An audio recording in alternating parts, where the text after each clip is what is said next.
Bonsoir à tous, j'espère que vous allez bien. Bienvenue dans le tout premier épisode de Cette Voix. Avant d'écouter l'histoire de notre invité, j'aimerais vous dire ce que notre podcast est. C'est un espace où des gens se lèvent pour raconter leur vécu, une histoire traumatisante. Chaque épisode est authentique, ce qui a brisé, ce qui a sauvé et ce qui reste après. C'est un endroit sans jugement pour comprendre et se sentir moins seul et se rappeler qu'on peut s'en sortir même abîmé. Pour garder l'anonymat, les noms de nos invités ne seront pas révélés. Vous savez, au Bénin, en Afrique, que dis-je, partout dans le monde, on apprend à nos hommes à être forts, à encaisser, sans parler, sans pleurer, à oublier et surtout à ne pas se plaindre. Mais qui sait tout ce qu'ils vivent derrière le sourire? Toutes ces difficultés qu'ils endurent peuvent les détruire, mais aussi les forger. Ça donne du courage de raconter en riant ce qu'on a vécu en pleurant. Pour notre premier épisode, nous allons recevoir l'histoire d'un jeune homme courageux qui a traversé d'énormes situations seul et nous raconte ses cicatrices qu'il cache, ses moments de souffrance et sa guérison. C'est un plaisir pour nous d'accueillir Monsieur Barthes. Bonsoir à vous, Monsieur Barthes. Comment vous allez? Je vais bien, et vous? Ça va aussi. Merci d'avoir accepté de nous raconter votre histoire. Merci d'avoir accepté notre invitation. Et j'espère que vous vous sentirez à l'aise de bien nous parler et de bien nous raconter notre histoire. Ouais, je vous serai.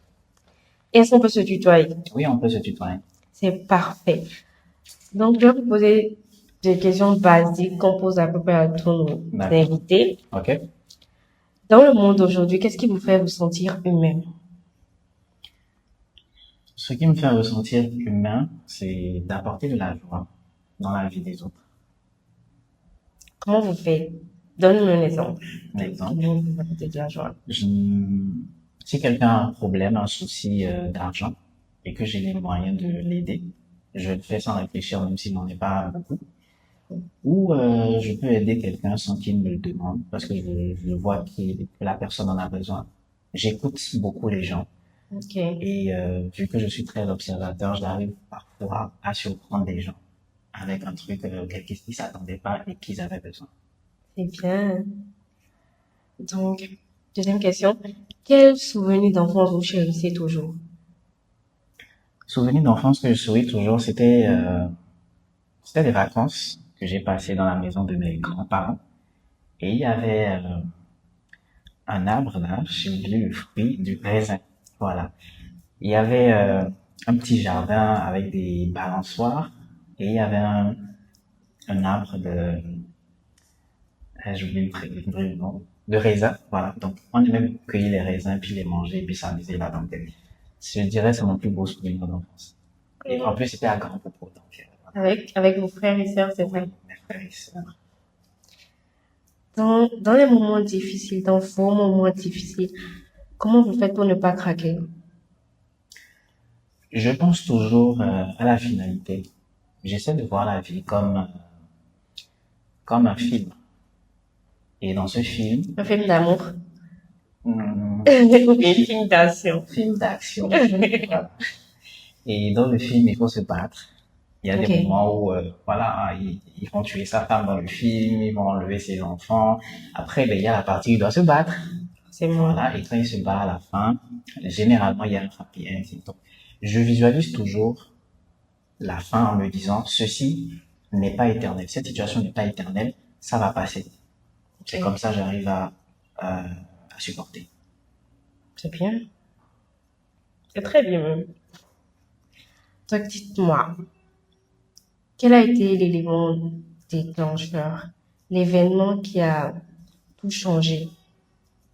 L'événement qui a tout changé, c'est juste après mon bac, quand mes parents m'ont envoyé étudier à l'université d'Tel Aviv. Il faut dire que je vivais dans une autre ville. Donc, j'avais comme l'impression qu'on m'avait jeté dans le monde extérieur, sans protection, sans accompagnement et sans soutien. Mais vous êtes l'aîné, non? Oui, je suis l'aîné. Ok. Donc, je me suis retrouvé, quand je disais sans soutien, en tant qu'étudiant, on a des dépenses, il faut vivre, il faut acheter, voilà, les photocopies, tout ça. Et ce qui a aggravé, accentué la chose chez moi, c'est que je suis allé à l'ENAM. Ok, dans le temps, on appelait ça comme l'école des riches. Donc, beaucoup de choses ont fait justement que je me suis senti, euh, je dirais, perdu et abandonné. Ok. Et comment s'est passée l'université là-bas? Ah, c'était pire, hein. C'était difficile. Imagine-toi que le premier jour, dans les cabines, on a volé mon pantalon, de l'uniforme de l'école. Donc, j'ai été accueilli avec ça, quoi, pour me dire, ouais, Et le lendemain, comment tu as fait? ben, j'ai dû chercher un pantalon à tuta qui ressemblait à, Ah oui, de parce que celui c'était de un bleu, l'université. voilà, c'était un Mhm. bleu nuit, donc c'était facile à trouver. Euh, donc voilà. Maintenant, ce qui était vraiment difficile pour moi, c'était justement le fait que j'allais dans une école anglaise privée où il fallait être présent comme si on allait au collège. Donc, Ok. les cours à 9 heures, à midi, la pause, puis on finissait à 19 heures tous les jours.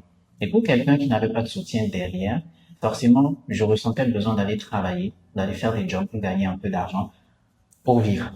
Vous habitiez à l'université. Oui, j'habitais en cabine, Ok. partiellement, puis voilà, je squattais aussi chez d'autres personnes après. Parce que c'était 6 mois dans le temps. On pouvait faire que 6 mois dans l'année dans les cabines. Donc, quand ça C'est comme finissait, ça. voilà, je devais aller rester quelque part. Tu devais aller quelque part d'autre. C'était difficile, hein. Ouais, c'était difficile. C'était difficile parce que manger, c'était difficile. Surtout que quand tu fais des cours pendant, je sais pas, 8 heures, 9 heures par jour et que peut-être à la pause, t'arrives même pas à manger, Mhm. c'était difficile. Mais t'es obligé aussi de rapporter du résultat. Quand tu penses à tes parents, tu te dis, ils se sont sacrifiés pour m'envoyer là, donc j'ai pas le droit d'échouer. Donc, je faisais avec, mais c'était pas du tout facile. Pour arriver à l'université, tu as obtenu une bourse. Oui, j'ai été boursier, c'est justement ce qui m'a permis de faire l'ENA. Et je percevais 400 000 par an. Par an. Oui, par an. Et puis ça venait pas non plus. C'était un moment spécifique que ça venait, puis tu devais gérer le reste du temps. C'était pas comme une pension, peut-être on t'envoyait une partie chaque mois. C'était plus un montant qui venait en gros, puis après tu devais gérer. Tes parents, ils t'aidaient. Je dirais que maman, elle utilisait ses relations pour m'aider. Quand je dis ses relations, elle avait parfois des amis qui, euh, qui demandaient à ce que je passe les voir, puis me donnaient parfois de l'argent. Euh, Papa, c'était discontinu. Quand je dis discontinu, par exemple, je dirais la norme pour lui, c'était 5 000 francs par mois. Et s'il était trop content, je vais dire ça comme ça, il envoyait 10 000. Tu vois. Or, les photocopies à l'ENAM, ça dépasse déjà cette somme-là. Tu vois. Tu avais pensé abandonner l'école. Jamais, Jamais. jamais abandonné. Parce que j'étais formaté, va à l'école, Ah, aie ton ok. diplôme et tu auras un emploi pour t'en sortir. Ok. Donc, c'est pas comme aujourd'hui, maintenant on se dit, peut-être, ok, ça ne marche pas à l'école, je vais faire un travail, je vais faire, je sais pas, C'est ça. des trucs de trading, je sais pas, mais toi, tu as continué Ouais, l'école. je continue. En plus, on est en train de parler de 2014, 2015. Donc, Ok. ça fait un bon moment. Je dirais que c'est dernièrement que cette mentalité est venue de faire autre chose à côté. En tout cas, moi, dans le temps, j'étais formaté. Qu'est-ce qui a été le plus dur pour toi dans cette période-là? Dans cette période-là, le plus dur, c'était toujours la faim, hein. Je pense que c'est le besoin, je pense dans la pyramide des besoins de l'homme, ça fait partie vraiment de la base, le minimum en fait, se nourrir. Mhm. Et quand tu n'arrives pas à te nourrir, c'est très grave, quoi. Donc, c'était se nourrir la difficulté parce que je me rappelle, mais quand on m'envoyait l'argent, j'étais obligé de les convertir en tickets resto du Ouais, campus manger. pour aller manger. Et là-bas, c'était des rangs. Tu pouvais aller là-bas et rester debout pendant 2 heures avant de trouver à manger. Parce que les tickets, c'était quand même moins cher. C'était l'alternative la moins chère. ticket de 75 francs pour le thé le matin, ticket de 100 francs, 150 selon ce qui avait été préparé dans la journée. Donc, mes journées, c'était quoi? Je me réveillais, puis j'allais au cours parce que je pouvais même pas prendre le petit déjeuner en cabine, dans le resto de l'université parce que il y avait pas le temps. Mon calendrier était différent de ceux qui allaient à la fac, qui pouvaient venir en retard, etc. Mais moi, à 8h pétantes ou à 7h30, je devais être à l'université. Donc, je mangeais pas. J'allais à l'université. Je faisais les cours jusqu'à midi. Et après, on avait la pause. La pause, généralement, je sortais pas. Parfois, elle arrivait et je remercie tous ces amis-là qui me faisaient, voilà, qui m'achetaient un repas de temps en temps. Sinon, je restais comme ça jusqu'à 19h. Et à 19h, je devais maintenant venir faire le rang au resto encore pendant 1h30 ou 2h avant de manger.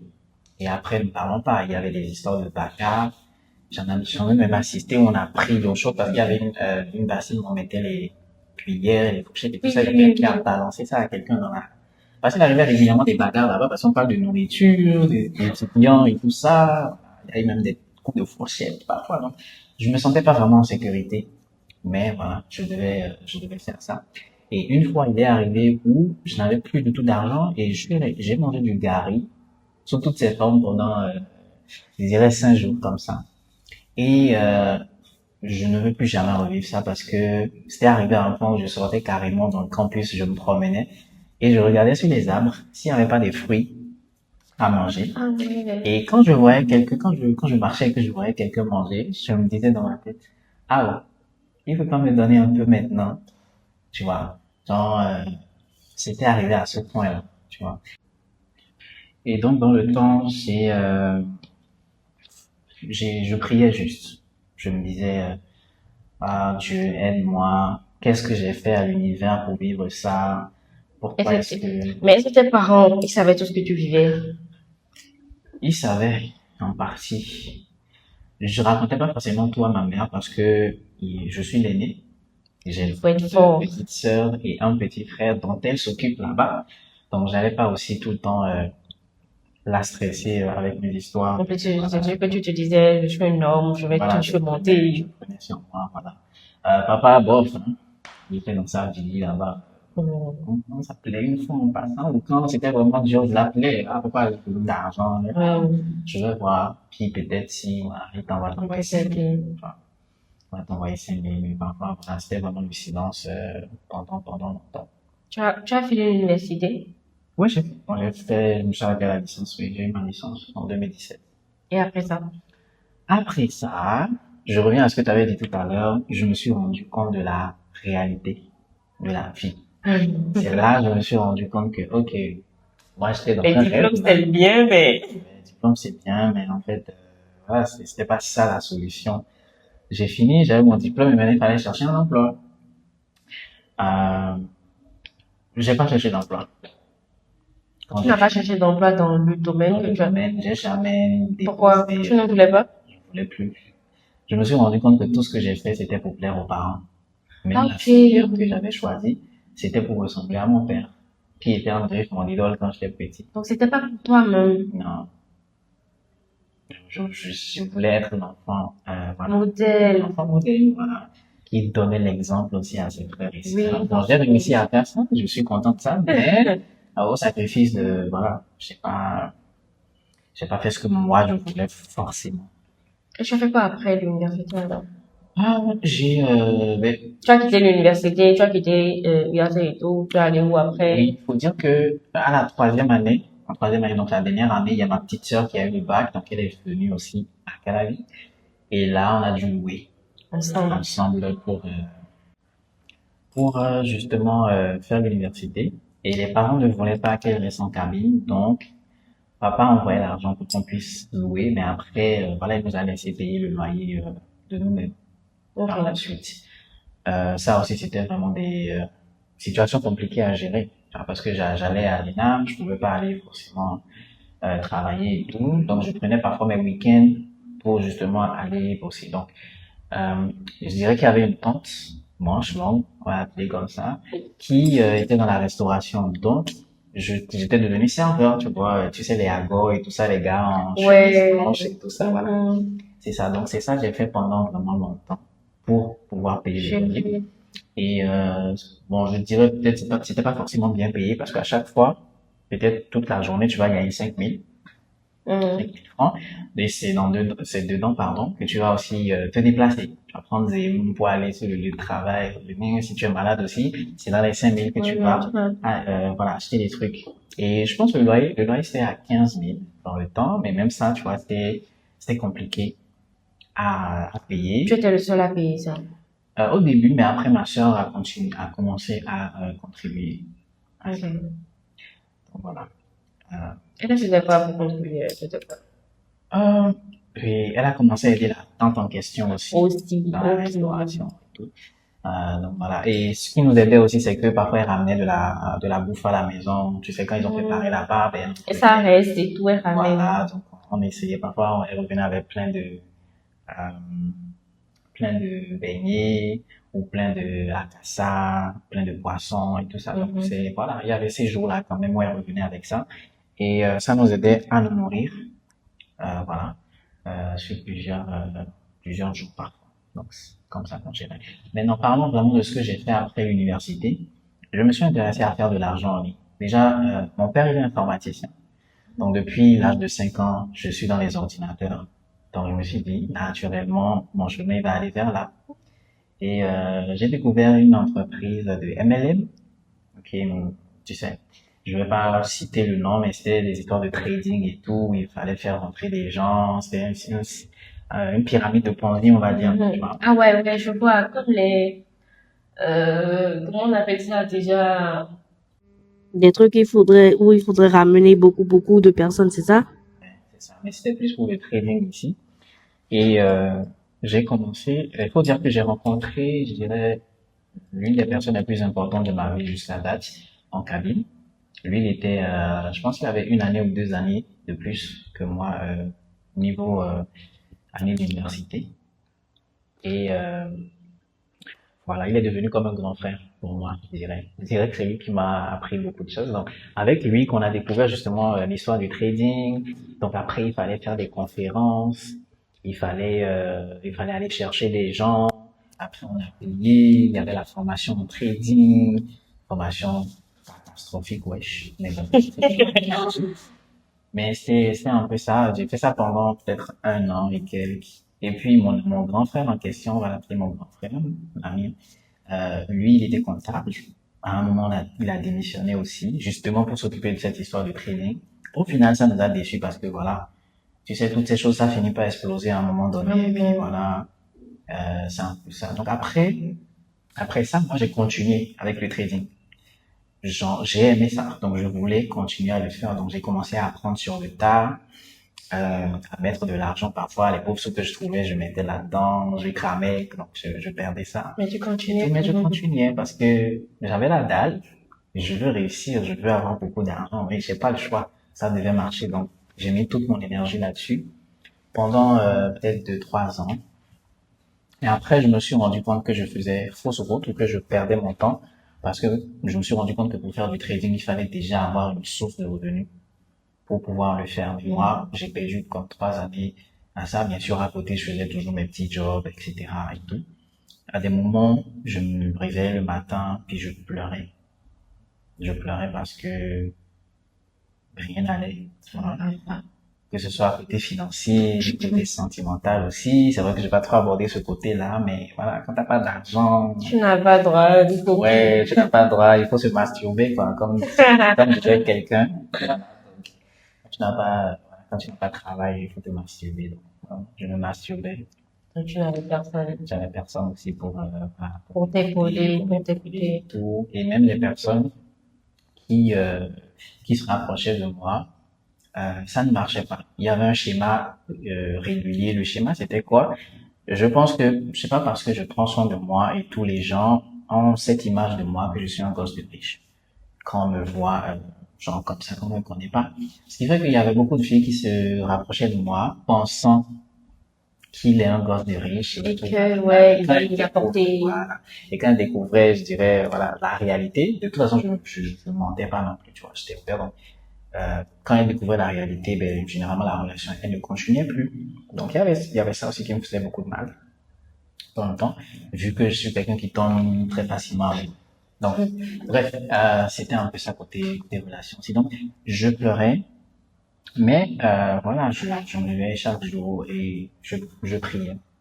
Franchement, je priais, mais à un moment donné, j'ai arrêté parce que j'avais commencé à en vouloir à Dieu, de lui dire pourquoi est-ce qu'il est là et tout ça m'a. T'avais abandonné. Oui, j'ai abandonné ma prière, j'ai abandonné.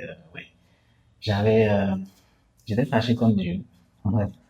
J'étais fâché contre Dieu, je disais pourquoi rien ne marche pour moi, pourquoi tout ce que je sais. Et tu sais c'était quoi le pire?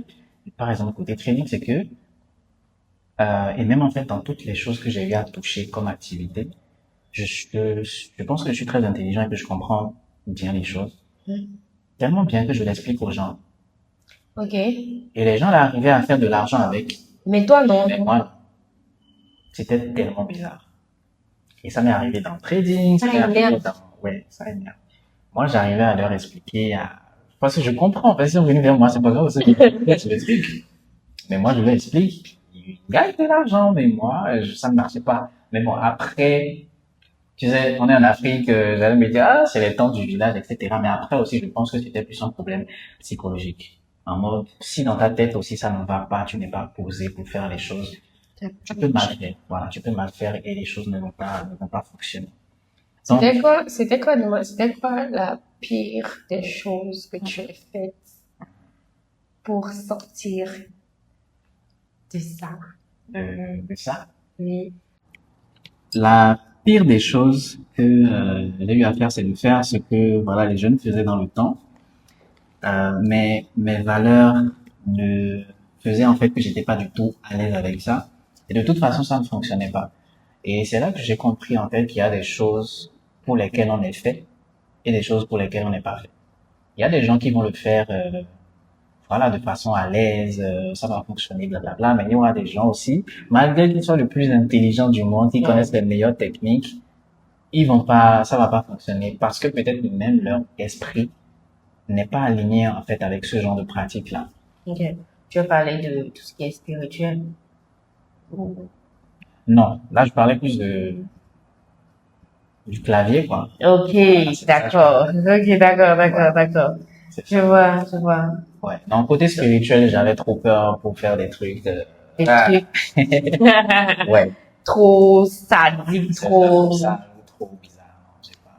comme. Je peux pas dire que j'ai pas exploré, tu vois, mais j'ai pas fait vraiment des trucs. Waouh. C'était plus en mode je cherche des solutions à mon problème, aidez-moi, tu vois. C'était pas en mode je veux devenir, voilà, club des millionnaires, je vais aller tomber dans cette comme ça.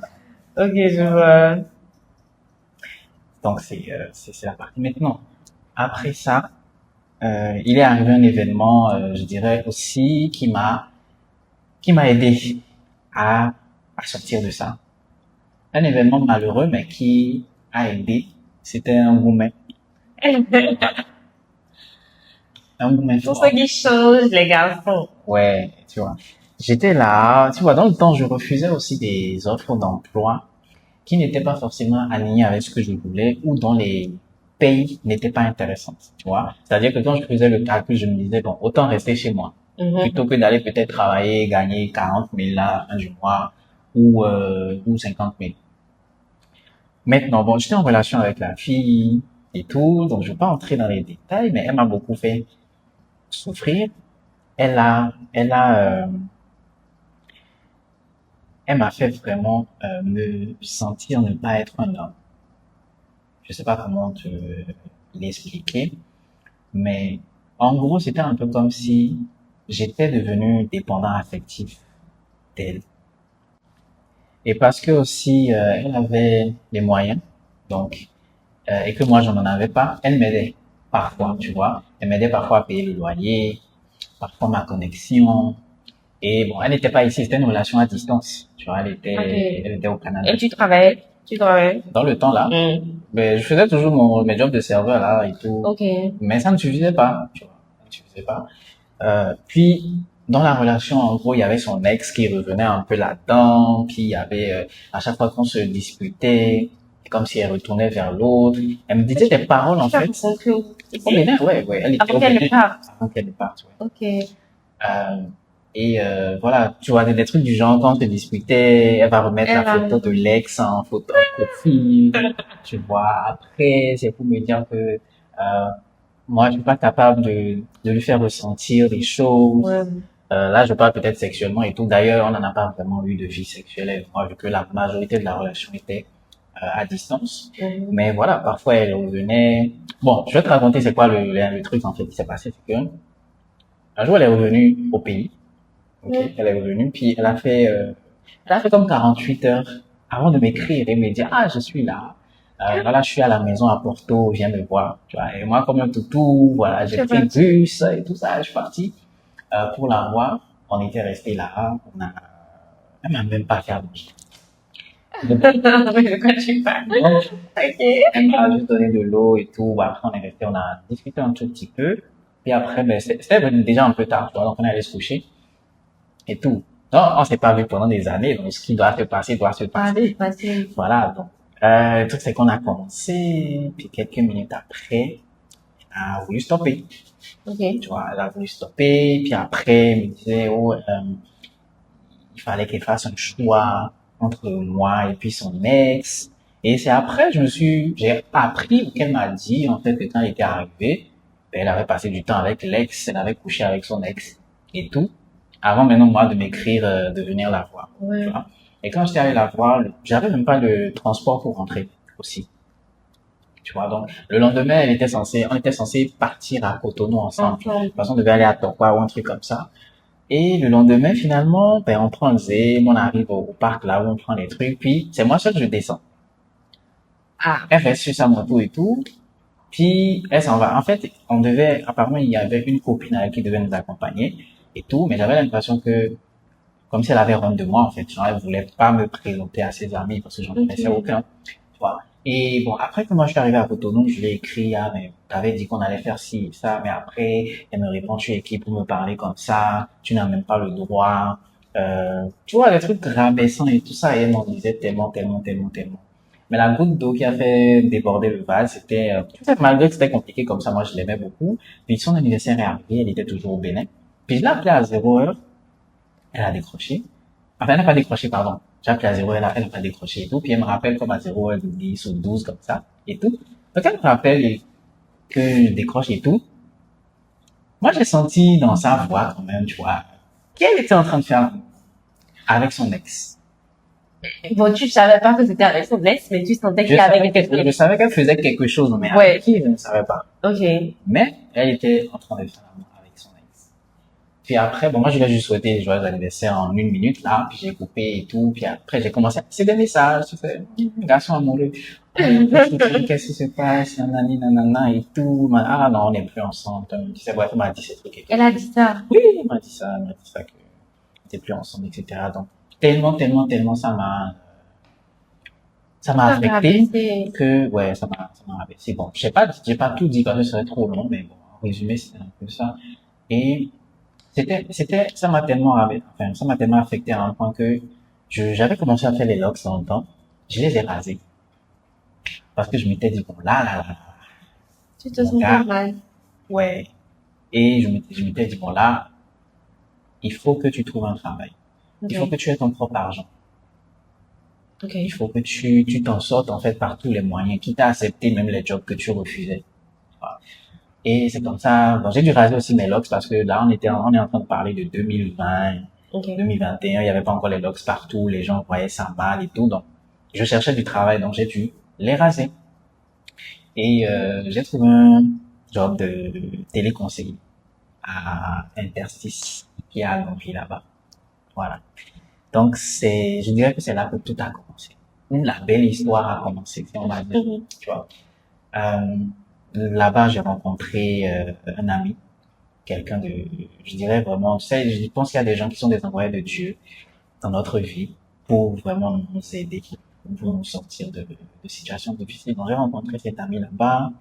J'ai fait comme je pense 2 ans à Interstice et tout. Bon, tout le monde connaît Interstice, hein, je ne veux pas revenir là-dessus, son travail, etc. C'était arrivé à un tel point où j'avais des conversations complètes avec des prospects dans mes rêves. Ah oui, je vois. Tu vois, genre je parlais carrément dans mes rêves et tout ça, puis là j'ai dit non, il faut que je démissionne et tout.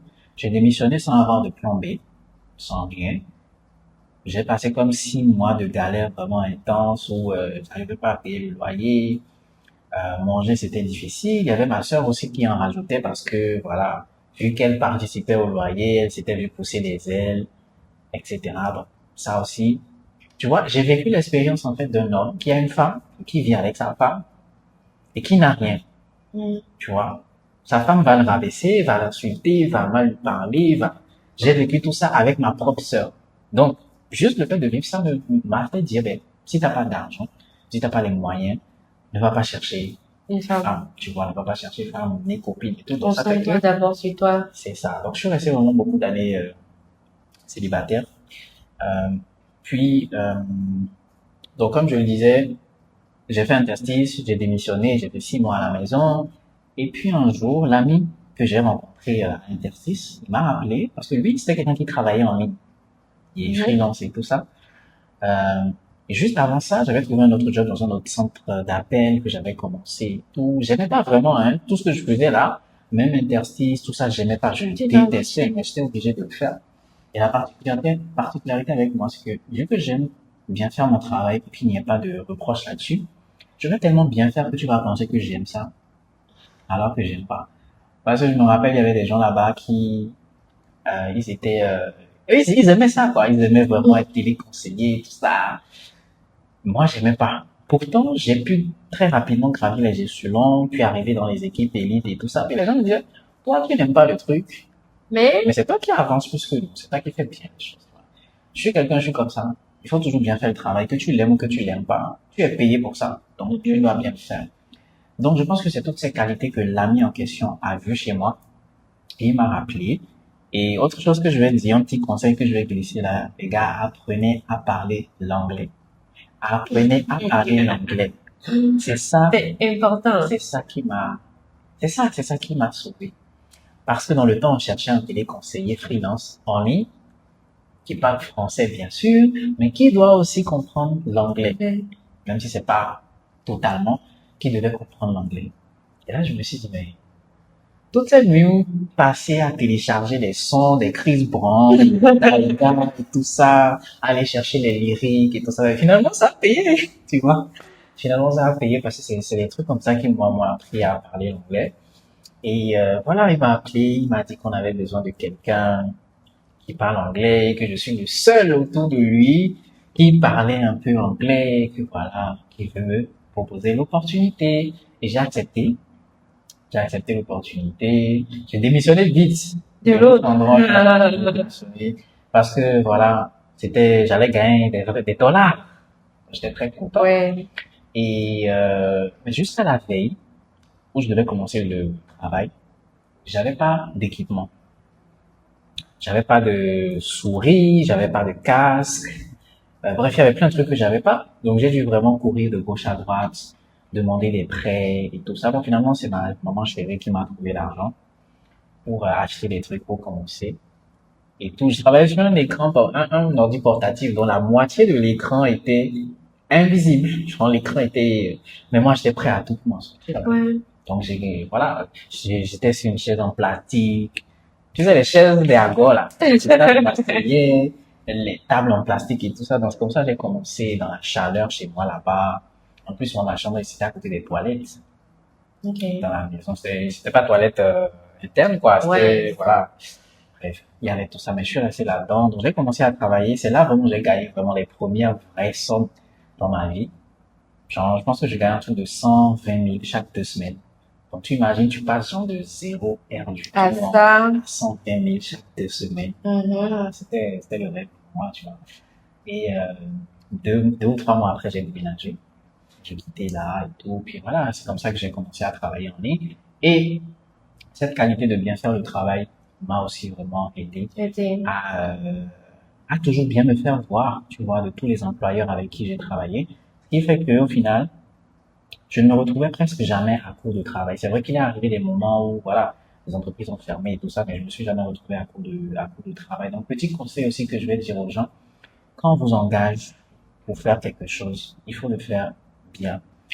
Les gens te regardent, les gens t'observent, mais toi, tu ne sais pas qu'on est en train de te regarder, qu'on est en train de t'observer. mais fais toujours bien les choses parce que tu sais pas qui te regarde et qui va t'appeler demain pour te dire, ah, tu as travaillé avec telle personne et tout, Oui, je veux que tu as tu été le, bon. tu as été bon. Parce qu'il y avait des gens, tu t'imagines que l'entreprise allait mal, ils ont viré tout le monde sauf moi.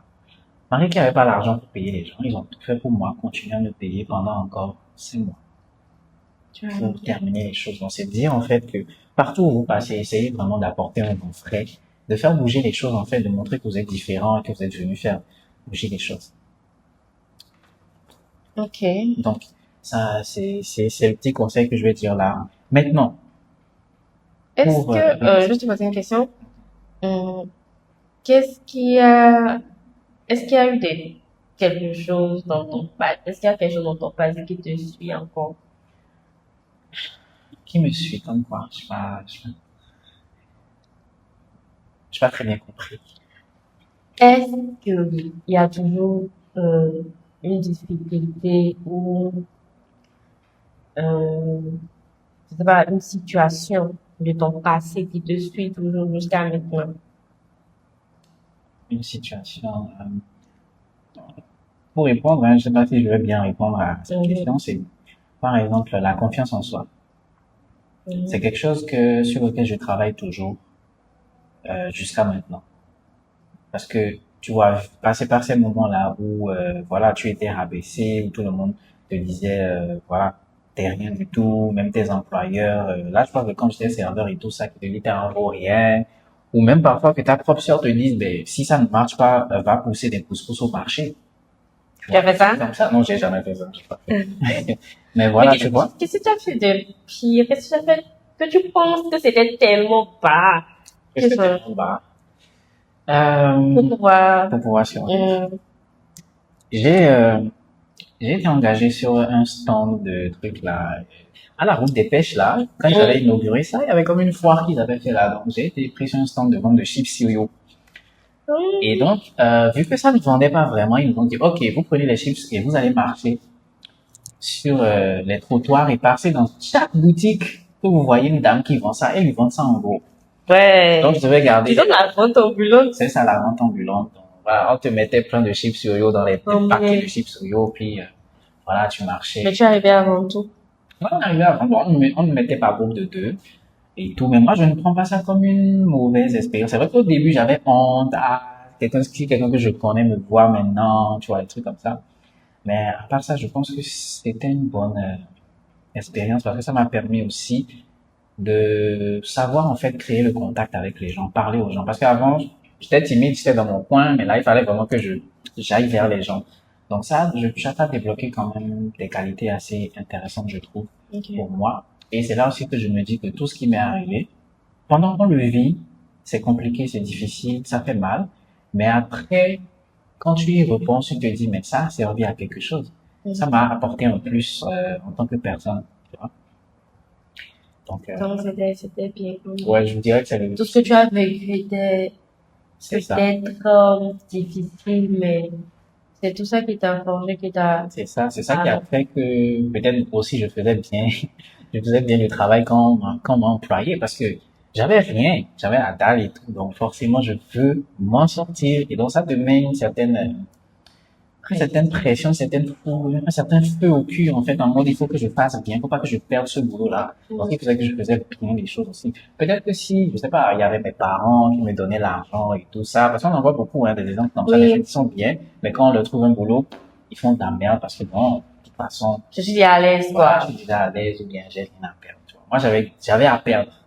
J'avais à perdre. Donc, quand je suis venu, à chaque fois où quand même on m'a pris quelque part, j'ai toujours bien fait les choses. Donc, avec du recul, on dira que cette période de ta vie t'a beaucoup appris. Ça m'a beaucoup appris. Ça fait de moi qui je suis. Et je suis très content. Aujourd'hui, je suis très content d'être passé par tout ça, j'avoue. Parce que je me dis, ça aurait pu être différent, c'est vrai. Ça aurait être plus doux, tu vois, ou plus intéressant. Mais peut-être que je ne serais pas, j'aurais pas le mindset que j'ai aujourd'hui. Tu vois, en Est-ce tant que que tu as personne. déjà pensé à abandonner? Quand je dis abandonner, c'est abandonner tout, Tout. tout. Oui, ça, plusieurs fois, beaucoup de fois. Je dirais que l'idée me traverse, mais je ne faisais pas plus que ça, tu vois. Je ne passais pas à l'action d'arrêter. Parce que, genre, tu trouvais pas, genre, je sais pas comment dire ça, mais, Oui, tu sais, des fois, les soirs et tout, quand j'étais couché, je me disais, si je me réveillais plus demain, ok. pour que genre tout ça s'arrête, quoi. Pourquoi est-ce que je dois me réveiller demain matin pour encore Pour vivre, endurer tout ça. pour encore endurer tout ça, tu vois. Mais après, je me dis, mais t'as pas le choix, hein, t'as pas le choix. Et voilà. Ce qui m'a permis de tenir, Oui, qu'est-ce que t'as fait de tenir? ce qui m'a permis de tenir, c'est les exercices de visualisation. Aujourd'hui, je peux vous dire que je vis la vie que j'ai toujours rêvé de vivre. C'est vrai Sérieux? que oui. En fait, tout a fini par arriver exactement comme je l'imaginais dans ma tête. Et c'est le conseil que je donne aux gens autour de moi. Quand on est dans des situations difficiles, ou même quand tout va bien, il faut toujours faire l'exercice tous les soirs. En tout cas, moi, c'est ce que je faisais tous les soirs avant de dormir. De visualiser la vie idéale, en fait, que tu voulais. Restez Genre, positif. rester positif. C'est-à-dire que, je t'explique un peu. Moi, je vais te dire ma visualisation. Moi, je me voyais tout le temps travailler sur Internet. Alors que j'imaginais jamais que je le ferais dans la vie. Mais j'imaginais toujours faire un travail sur un ordinateur, gagner très bien ma vie, pouvoir jouer aux jeux vidéo quand et comme je veux, et avoir assez d'argent pour prendre soin de mes frères et sœurs et de ma famille. Et j'imaginais même le type d'appartement dans lequel je vivrais. Genre, c'est que, il faut vivre, quoi. Il faut imaginer le rêve comme vous voulez. Tu vois? Et tu t'imagines, je sais pas comment ça s'est passé, mais justement, je sais pas, Tu as rêvé. l'ami m'a dit, voilà, viens travailler sur Internet, tu vois, j'ai commencé à travailler sur Internet, sur l'ordinateur, voilà, en fait, tout est venu exactement comme je l'avais imaginé. Mais parfois, quand ça arrivait, tu ne te rends même pas compte parfois que c'est en train d'arriver. C'est quand après, tu sais, un jour, tu te réveilles, tu te dis, mais attends, c'est ce que je voulais avant, genre, j'ai l'ordinateur qui est là, j'ai loué une bonne chambre, je mange bien, je vais à la salle. Ouais, Voilà, en fait, tout ce que j'ai imaginé, visualisé, en fait, je suis en train de le vivre présentement, tu vois. Et je pense que c'est important de le faire. Et c'est pas un truc qu'il faut faire genre une semaine et puis arrêter. Non, je l'ai fait tous les soirs pendant des années. Je l'ai fait tous les soirs pendant des années. Genre, à chaque fois, je me disais, un jour, je serai comme ça. Un jour, je vais vivre ça. Un jour, je vais vivre ça. Tous les soirs, je faisais ça. Tous les soirs, tous les soirs, tous les soirs, tous les soirs. Je faisais ça. Qu'est-ce qui t'a Et fait c'est de ne arrivé. pas lâcher? Qu'est-ce qui t'a permis de rester, de garder les pieds sur terre, en fait, à ce moment-là? De pas abandonner? En grande partie, je dirais ma mère. Parce que quand je vois tous les sacrifices qu'elle a fait pour moi, parce qu'elle était toujours là, tu vois, c'était vraiment l'épaule sur laquelle je pouvais pleurer, je pouvais vraiment dire tout ce qui m'arrivait et tout. Euh, je veux la voir heureuse. Ok, je veux la voir heureuse, je veux voir aussi mes frères et sœurs heureux. Et surtout, la grande raison pour laquelle j'ai toujours tenu, je ne veux pas que mes enfants vivent la vie que j'ai vécue. Mhm. C'est ça, ma motivation. C'est une très grande motivation, hein. Vraiment. Je veux pas. J'ai pas envie qu'ils passent par tout ça. Bon, ils vont, je vais être un peu dur, mais voilà. Je veux pas vraiment qu'ils vivent ce que j'ai vécu. Donc, c'est ça qui me permet de tenir. Ton adolescence, si tu devais résumer ça en un seul mot, ce serait quoi? C'est fort comme question. Mon adolescence. En un seul mot. Ah, je réfléchis. Le mot, je dirais résilience. Pourquoi tu as choisi ce mot?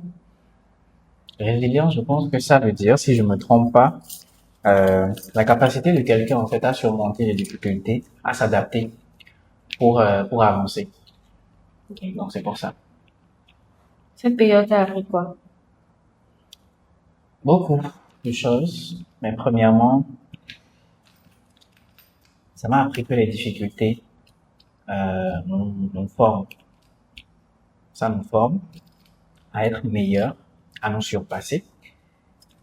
Et ça m'a appris aussi à être humble. Mhm. Voilà.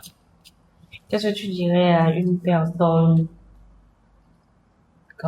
qui vit cette situation-là actuellement, qui a du mal à prendre les deux bouts, qui a envie d'abandonner. Je lui dirais, dans un premier temps, que le temps ne s'arrête jamais. Donc, qu'il reste là où il est présentement à ne rien faire, qu'il abandonne ou qu'il passe à l'action, ce qui est sur le temps, il va passer. Et dans 5 ans ou dans 3 ans, où est-ce qu'il a envie en fait d'être? Où est-ce qu'il a envie de se retrouver? Est-ce qu'il veut que dans 5 ans, il se retrouve il soit toujours dans la même situation? Ou est-ce qu'il veut que d'ici 5 ans, il se dise, ah, ça a été difficile, etc., mais je me rappelle de ces moments-là et ça me fait sourire aujourd'hui. Donc, je lui dirais que le temps ne va pas s'arrêter de tourner et que la meilleure chose possible à faire, c'est de garder le cap. C'est de toujours croire en fait en son rêve. Et comme je le dis toujours, moi personnellement, ce qui m'a aidé, c'est de toujours visualiser l'idéal de vie que j'ai toujours voulu vivre. Oui. Ce rêve-là, en fait, il faut qu'il le nourrisse chaque jour, pour que ça lui donne la force de se dire, je vais l'atteindre, je dois l'atteindre. Même quand il a faim, même quand il a rien mangé, c'est ça. Parce que moi, il m'arrivait, des fois, je me faisais toute une journée sans manger. Parfois, je gardais juste 100 francs et le soir, je vais acheter un haricot quelque part, je mange et puis ça fait à demain soir. Je pense que l'être humain est capable, en fait, de supporter beaucoup de choses, énormément de choses, et qu'on n'a même pas idée, en fait, des capacités que l'on a. Donc parfois, c'est vrai que c'est difficile, mais si on traverse ces périodes-là aussi, je pense que c'est parce que l'univers pense qu'on peut les surmonter, qui nous fait passer par ça pour apprendre des leçons et grandir. Et puis, c'était vraiment un plaisir d'entendre ton histoire. Merci à toi. Merci à toi aussi de m'avoir permis d'en parler. C'est un plaisir. J'espère que tout va bien maintenant pour toi et que tu es très heureux et que tu as une copine. Non, j'ai pas de copine. Ça n'a pas changé. J'applique toujours la règle de si t'as pas d'argent, bon, je peux dire que j'ai pas d'argent. Je vais dire maintenant que si tu n'es pas riche, Oui. tu sois bien riche, pas chercher femme. Ok. Ouais. Mais sinon, à part ça, tout va bien maintenant.